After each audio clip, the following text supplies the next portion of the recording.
Assalamualaikum warahmatullahi wabarakatuh dan salam sejahtera. Jadi pada hari ini saya akan membuat penerangan berkaitan dengan stratifikasi sosial dan kepelbagaian sosio budaya dalam menjana pendidikan berkualiti di Malaysia. Sebelum itu, nama saya Muhammad Fauzan bin Zulkarnain daripada kelas Bahasa Melayu A tahun 2. Jadi yang pertama sekali, saya ingin menerangkan berkaitan dengan abstrak untuk tajuk ini, iaitu kajian ini menilai impak stratifikasi sosial dan juga kepelbagaian sosial budaya terhadap pendidikan melalui model 6S menggunakan kaedah campuran, iaitu mix and method, yang mana ianya melibatkan sebanyak 30 responden.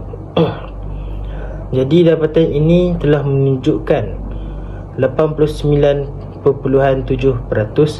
setuju mengenai ekonomi keluarga yang amat mempengaruhi pencapaian, manakala 100% bersetuju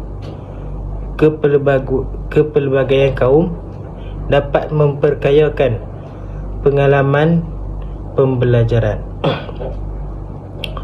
Jadi contoh yang boleh saya kongsikan berkaitan dengan abstrak ini adalah seorang murid daripada keluarga yang berpendapatan rendah ataupun B40 mungkin mempunyai kurang sayang diri ataupun rendah diri kerana dia tidak mampu memiliki peranti digital seperti rakan-rakannya yang mempunyai keluarga yang berkemampuan. Jadi sebagai seorang guru, kita hendaklah mengintegrasikan elemen sayang guru dengan memberi bimbingan tambahan bagi membina keyakinan murid-murid yang kurang berkemampuan.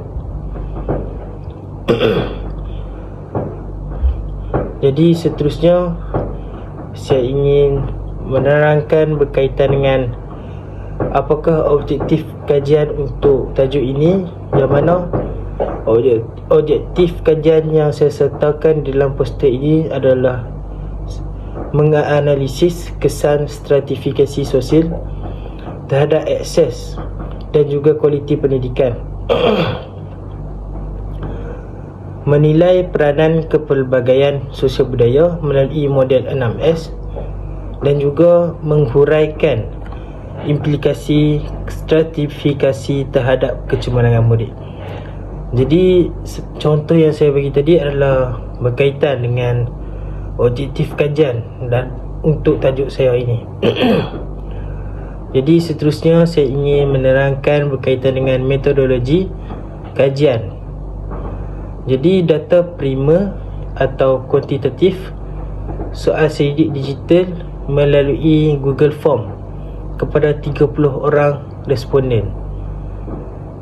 Seterusnya data sekunder, iaitu kualitatif, analisis dokumen PPM 2013 hingga 2025 dan buku rujukan sosiologi, analisis data, peratusan carta dan penyusunan laporan digital. Jadi dalam PPM ini, aspirasi equity menekankan pengurangan jurang pencapaian antara bandar dan juga luar bandar. Jadi ini adalah berkait dengan poster saya, iaitu 73.3% jurang terhadap fasiliti di sekolah bandar dan juga luar bandar. Seterusnya adalah dapatan kajian, iaitu data soal selidik sebanyak 30 orang soal selidik. Jadi ekonomi dan pencapaian, iaitu sebanyak 89.7% bersetuju terhadap ekonomi keluarga menentukan prestasi seseorang murid, yang mana murid yang kurang berkemampuan mempunyai risiko yang tinggi untuk mempunyai pencapaian yang rendah berbanding dengan murid yang daripada keluarga yang lebih senang, mudah untuk murid tersebut pergi ke tuition dan mempunyai kelengkapan pembelajaran yang mencukupi yang disediakan oleh ibu bapa mereka. Seterusnya, dapatan kajian yang kedua adalah pendidikan ibu bapa itu sendiri, yang mana sebanyak 80% bersetuju terhadap tahap pendidikan penjaga mempengaruhi motivasi murid, yang mana pendidikan ibu bapa dapat mempengaruhi tahap motivasi seseorang murid. Okey.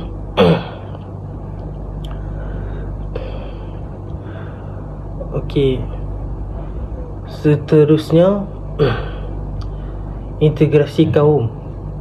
Sebanyak 100% bersetuju kepelbagaian kaum dapat meningkatkan toleransi antara murid di sekolah. Jadi kepelbagaian kaum ini dapat meningkatkan sikap toleransi sesama murid agar setiap murid dapat saling memahami di dalam pelbagai kaum di sekolah tersebut. Seterusnya adalah jurang fasiliti. Sebanyak 73.3% bersetuju mewujud perbezaan ketara antara bandar dan juga luar bandar. Jadi di sekolah yang luar bandar adalah fasiliti yang tidak lengkap. Sebagai contoh, kemudahan bilik ICT, kemudahan komputer di sekolah luar bandar adalah terhad berbanding sekolah yang di bandar mempunyai fasiliti yang lengkap dan kemudahan untuk pembelajaran dan pengajaran. Jadi untuk dapatan kajian ini, saya dapati murid daripada keluarga T20 ataupun murid yang berkemampuan mungkin mempunyai akses kepada contohnya kepada tuition yang berbayar, sama ada online ataupun secara bersemuka, atau unlimited data kerana ibu bapa mereka boleh menyediakan internet di rumah seperti wifi dan kemudahan-kemudahan seperti laptop dan juga tablet. Jadi manakala murid daripada keluarga yang susah hanya bergantung sepenuhnya kepada apa yang diajar oleh guru di sekolah. Jadi murid yang kurang berkemampuan ini ianya bergantung sepenuhnya kepada sekolah. Apa yang guru ajar di sekolah, itulah yang diterima oleh murid tersebut tanpa mereka mendapat maklumat-maklumat tambahan daripada internet yang mereka cari sendiri. Seterusnya adalah kesan. Apakah kesan?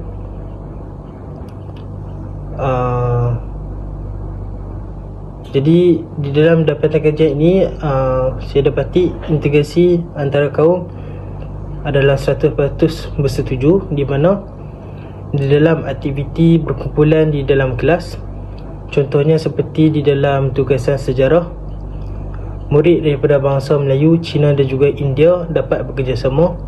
Sekaligus ini dapat mewujudkan pembelajaran silang budaya, di mana mereka belajar menghormati sensitiviti setiap agama di dalam rakan sekumpulan. Jadi itu adalah contoh integrasi kaum yang dapat diwujudkan di dalam alam persekolahan. Seterusnya kita lihat pula kepada kesan stratifikasi sosial yang mana saya sediakan di sini adalah faktor keluarga, yang mana tahap ekonomi menentukan akses kepada modal digital dan sokongan tutorial. Khususnya adalah faktor sekolah, di mana jurang fasiliti menjejaskan equity pendidikan dan elemen sayang sekolah. Kemudian faktor masyarakat, di mana stigma masyarakat ini, stigma kelas sosial menjejaskan keyakinan diri murid. Sebanyak 89.6% bersetuju. Jadi contoh yang saya dapat bagi adalah jurang fasiliti ini dapat menjejaskan equity pendidikan, di mana sekolah di bandar besar mungkin mempunyai smart board di sekolah dan makmal komputer yang lengkap, manakala sekolah di pedalaman mungkin mengalami masalah capaian internet yang tidak stabil. Jadi ianya dapat menyebabkan murid sukar untuk mengakses bahan digital yang dibina. Contohnya seperti Quizizz dan juga Word.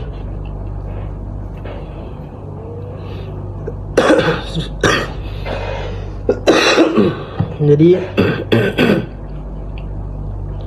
seterusnya faktor masyarakat, di mana stigma kelas sosial, yang mana murid yang tinggal di kawasan setinggan mungkin merasa tidak layak untuk bercita-cita tinggi menjadi doktor berbanding murid yang tinggal di kawasan elit kerana persekitaran mereka yang kurang memberi motivasi akademik.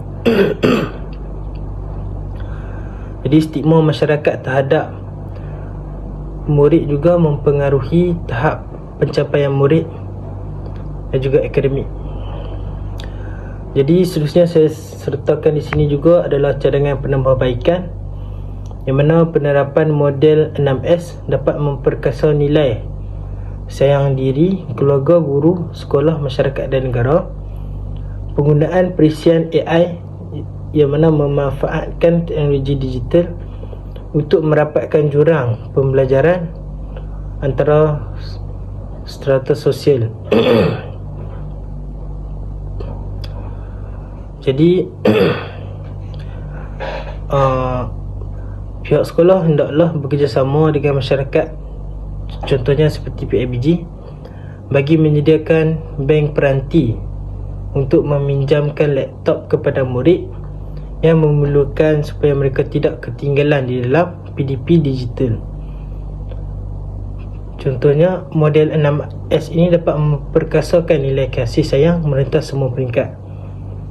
Jadi selepas kita dapat lihat, selepas berlakunya pandemik COVID-19, PDP secara digital ini sedikit sebanyak memberi impak kepada pendidikan di sekolah rendah. Seterusnya adalah penggunaan perisian AI, yang mana kita dapat memanfaatkan AI untuk merapatkan jurang pembelajaran. Contohnya sebagai seorang guru boleh menggunakan AI, contohnya seperti ChatGPT atau Gemini, untuk memudahkan penyediaan bahan bantuan mengajar. Contohnya BBM mengikut perbezaan tahap kesukaran mengikut kemampuan murid yang berbeza latar belakang sosio-kognitif. Jadi sedikit sebanyak dapat mengurangkan beban seorang guru di dalam tugasnya dengan bantuan AI ini. Jadi saya rasa kita dah sampai ke kesimpulan. Jadi secara keseluruhannya, stratifikasi sosial masih menjadi cabaran utama di dalam equity pendidikan di Malaysia. Walau bagaimanapun, kepelbagaian sosio-budaya bertindak sebagai pemangkin perpaduan yang kuat dengan mengintegrasikan model 6S dan teknologi digital. Kualiti pendidikan dapat ditingkatkan merentasi semua jurang sosial demi melahirkan generasi yang inklusif dan juga progresif. Jadi saya rasa itu saja penerangan saya. Assalamualaikum warahmatullahi wabarakatuh.